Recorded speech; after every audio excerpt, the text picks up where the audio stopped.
Hello everyone and welcome back to another video. In today's video, I want to talk about 4 investment mistakes that I see investors doing and that I myself have been guilty of in the past and I'm still trying to work on. I personally believe that by avoiding these 4 investing mistakes, we can all become better investors. But with that being said, I just want to let you all know that I am not a financial advisor and this is not financial advice. It's all just my own opinion. And with that disclaimer out of the way, let's just hop into these 4 investing mistakes. Alright, the first investment mistake is falling for value traps in the market. And what a value trap is a stock that looks cheap but actually isn't. You may see stocks out there that have very low share prices relative to where their share price has been in the past. And when you see this, you may think, hey, this stock looks like it's relatively cheap compared to where the company, has been selling in the past. However, there is more to valuing a business than just looking at the share price. This is simply because there are a few different factors that determine the share price and the actual price of the underlying business that we are investing in. And the equation for figuring out share price and the price of an actual business looks like this. The market cap equals the shares outstanding times the share price. And the shares outstanding is the big one that we are going to focus on in this video. What public companies in the stock market can do is sell brand new shares to the public and issue more shares of their business. Businesses do this for a few different reasons. Either they're in some financial stress, they're trying to afford an acquisition where they're going to go out and buy a new business, or they simply just want to raise some more money so that they can fuel growth faster. There are a few different reasons why companies actually want to do some dilution and ultimately sell some new shares to the public, but the end result is the same. And as investors, we really need to pay attention to companies that are diluting, why they're diluting, and just know that companies can do this. The important thing to understand here is that when a company issues brand new shares to the public, they are ultimately increasing their outstanding share count. And what this ultimately means is that even if the share price hasn't changed, the business has actually become more expensive. The real number that investors need to pay attention to is the market cap, or the valuation of the business. This is the true price that investors are paying for the business when they buy shares in the company. The share price is simply just the price for one share of that company. It is not the price that you are actually paying when you invest in the company. An easier way to think about this is like this. If a business has a valuation of $1 billion and it only has one share, then that share is worth $1 billion. However, if the business then dilutes and sells 999,999,999 shares to the public, there would now be 1 billion shares outstanding. When the business issues all of these shares, the company doesn't suddenly become more valuable, because that would be like an infinite money glitch in the stock market, and it just doesn't work like that. What instead happens is since there are now 1 billion shares and the valuation of that business hasn't changed at all, it means that the share price is now $1 instead of 1 billion. So if you're ever taking a look at a stock chart or a new investment and you see that the shares are much cheaper than they historically have been in the past, then you really just need to start asking some questions and see if this business is diluting and issuing tons of new shares to the public. What I like to do is take a look at a few different things. These are the share price, the actual valuation, and the total amount of shares outstanding. By taking a look at these 3 things, you can see if the business is diluting and if the company is actually cheap or if the shares are just being depressed by additional shares hitting the market. Let's just hop right into the computer and I'll show you guys some examples of this because this is kind of confusing and I'm kind of confusing myself just by recording this video. So let's hop into the computer and I'll try and simplify all of this for all of you. Let me show you another example. This is a stock chart of Carnival Cruise Corporation. The ticker symbol is CCL. This is a cruise line company that got absolutely slammed when COVID hit because no one was going on cruise ships anymore. Here we can see that on January 27th of 2020, one share of CCL was worth $45.27, and in May of 2021, the shares recovered all the way back up to $30. Now right here, you may be looking at this stock chart and thinking, hey, CCL is still down quite a bit from where it was before COVID, and the shares look like they're starting to come back up. This may ultimately be a good investment while the stock is still down from where it was before COVID. Well, check this out. If we take a look at CCL's market cap in January of 2020, we can see that it was sitting at $30.9 billion. And if we look at the market cap in May, it was $33.9 billion. So the actual value of CCL as a business more than fully recovered already, even though the share price was still lower. How did this happen? Well, if we take a look at CCL's shares outstanding, we can see that they were sitting at 685 million in February of 2020. And by May of 2021, they nearly doubled to over 1.1 billion. All of these new shares are depressing the share price, even though the valuation in May fully recovered and more. So if you were buying CCL in May, you're getting your shares for cheaper, but you're paying more for the actual business of CCL. This right here is what I like to call a value trap. Anyone who just simply looks at the stock chart may think it's still cheap, when in reality, upon further investigation, it's more expensive. To put this simply, do not simply buy any business because the shares look cheap. Always do more digging to see if there is more to the story. Alright, now let's move on to mistake number 2, and this one is using valuation calculators. Right off the bat, I want to say that I know some people use specific discounted cash flow calculations where they enter in estimates manually and get long-term price targets. I am not against those kind of calculators to help aid someone in their analysis. What I do not like are the valuation calculators you see on websites that spit out an estimated value of a stock based on one single formula that the website uses. I strongly believe that there is no one formula that can be used on every single stock to tell you what the estimated value of that stock should be. And Warren Buffett has historically agreed. Listen to this quick clip of him answering a question about the calculations that him and Berkshire use when they are valuing companies. We don't have any formula that evaluates risk, but we certainly make our own calculation of risk versus reward in every transaction we do. And that's true whether it's marketable securities, that's true whether it's private investments, that's true whether it's making an investment in a business. Yeah, it's very disappointing. We have no formulas around Berkshire. We don't sit down and write a bunch, have people work till midnight calculating things and putting spreadsheets together.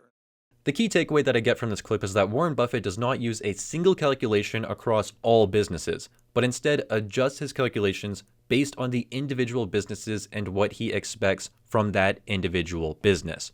I agree with this, and I think that every business or stock in the stock market should be looked at with a totally clean slate every single time. So, when I go to a website like Simply Wall Street and I see that they're estimating the value of one of my stocks to be 4 times as much as it currently is, I totally disregard this. I literally place no weight on what this right here says. I have actually seen Simply Wall Street say that one of my stocks' fair value was just 6 cents, when it was selling for about 90 cents. Then, literally a week later, Simply Wall Street told me that it was now worth almost $2, all because the business reported 1/4 of updated earnings in that time frame. So, 1/4 of updated earnings changed Simply Wall Street's fair value estimate by 3,200%. That is absolutely insane, and there is no way that I would ever trust that or make an investment decision based off this calculation. Also, this previous fair value calculation that they gave me here is for TrueLeaf, which is the largest position in my portfolio right now. If TrueLeaf had a share price of $133 today, then the valuation of the business would be near $20 billion, which is actually ridiculously overvalued based on where this business currently is. So again, I do not think that using these fair value estimates on these websites is wise, and buying a stock based solely off them, I believe, is a serious investing mistake. But now let's move on to the third investment mistake, which is using a price to sales ratio. Now, you may see people using a price to sales ratio in their own analysis, but here on my channel, I do not like using it, and I actually think that using it is a mistake. I do totally respect anyone who wants to use this ratio in their analysis, and that's totally fine. But let me share my opinion on this ratio and why I personally do not like using it. To start off, we need to understand what the price to sales ratio is in the first place. The price to sales ratio is simply the market cap of the business divided by the amount of revenue or sales that business generates. The equation is quite literally the market cap divided by revenue equals the price to sales ratio. Now, why I do not like this ratio is because it tells you nothing about the margins of the business, its profitability, or its future profit potential. The price to sales ratio, I have found, is one of the most volatile ratios out there, and a company's price to sales ratio can change rapidly depending on what the margins of the underlying business are doing, because in the end, profits are all that matter to investors. Let me show you some examples just to make this a little bit simpler. Recently, I have been seeing some comments out there saying that Corsair is a great buy right now because the stock is trading for a price to sales ratio near 1. I actually think that there's a strong argument that Corsair is attractive right now, but I do not think that it is solely because the price to sales ratio is approaching 1. If we go and take a look at Walmart, we can see that its price to sales ratio is sitting at 0.75 right now. So Walmart's price to sales ratio is actually well below 1. So if Corsair is a good buy because the price to sales ratio is approaching 1, then Walmart must be an absolute steal right now with a price to sales ratio of only 0.75. Well, not quite. This chart right here shows us Walmart's historical price to sales ratio and how it has been throughout the past 13 years, all the way back to 2008. And here we can see that Walmart's price to sales ratio never goes above 1. It's actually not even gone above 0.8 in the past 13 years. So if someone says a price to sales ratio of 1 is a good value for a stock, then Walmart will always be undervalued. And actually, I would say that there is a good argument that if Walmart ever hits a price to sales ratio of 1, the stock could actually be overvalued. The reason Walmart's price to sales ratio is so low is simply because not a ton of the business's revenue is turned into actual cash flow or actual profits for shareholders. In other words, Walmart brings in a ton of revenue, but not a lot of that revenue makes it to the bottom line, or the profits. This chart right here shows us Walmart's revenue and free cash flow over the years. The top line is the revenue, and the bottom line is the free cash flow. Right away, you can see how small the free cash flow is relative to the revenue. In the past 12 months, Walmart has produced $526 billion in revenue. That's actually insane.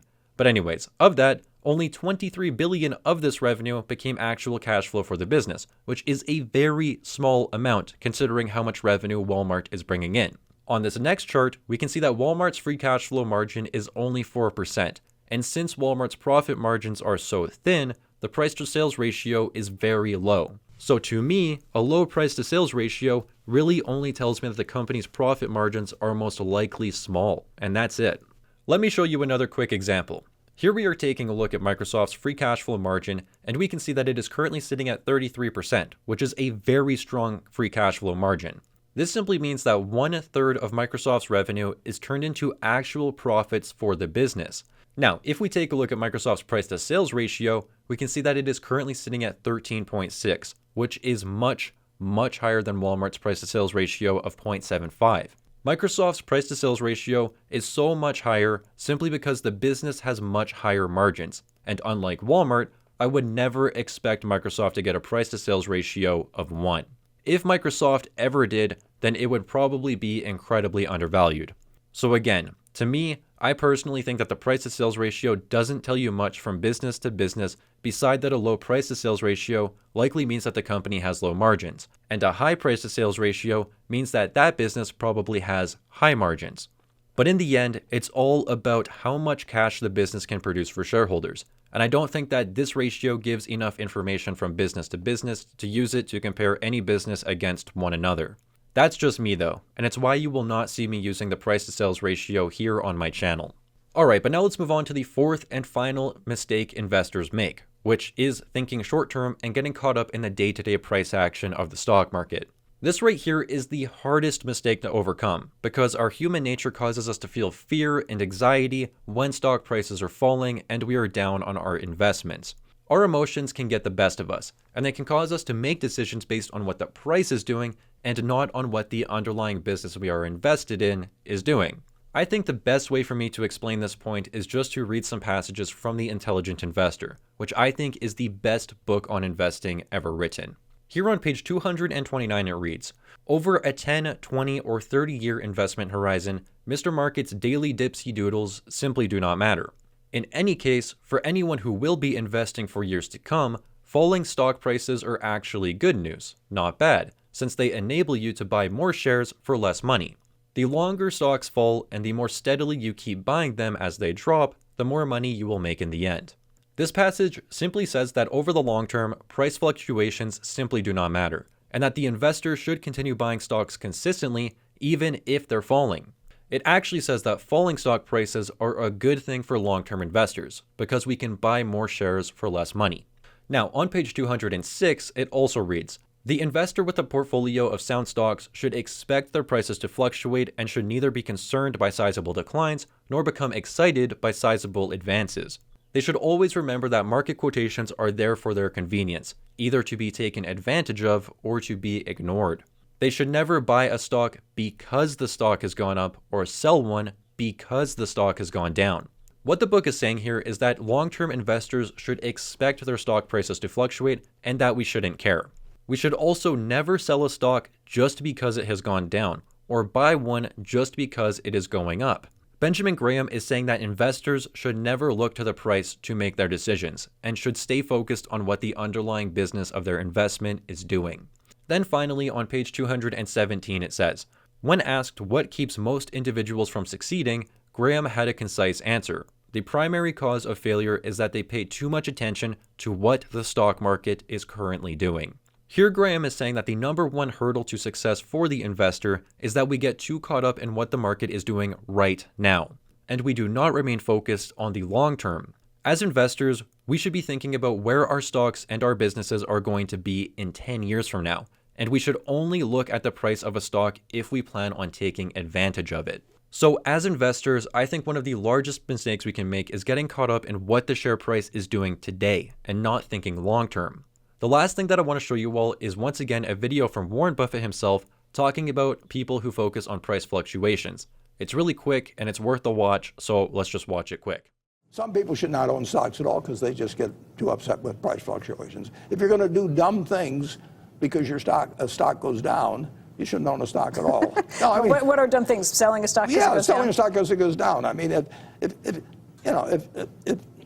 if you buy your house at $20,000 and somebody comes along next day and says, I'll pay you 15, you don't sell it because the quote's 15.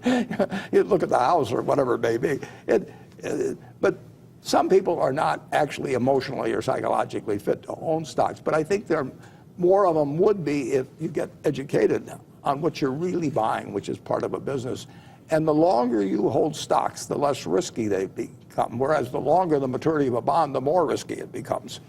So there we have it. Warren Buffett himself is saying that selling a stock just because it goes down is dumb, and that our risk is massively lowered when we hold a stock for the long term and allow the stock market to do its thing. So think long term and do your best not to get caught up in the daily price swings of your stocks. But with all of that being said, that is going to wrap up the video, everyone. And let me know what you think down in the comment section below. If you enjoyed this video or you found it helpful in some way, then please remember to leave a like on it too, because it really helps out my channel. But with all of that being said, thank you all again so much for watching, and I really hope to see you all again in my next video.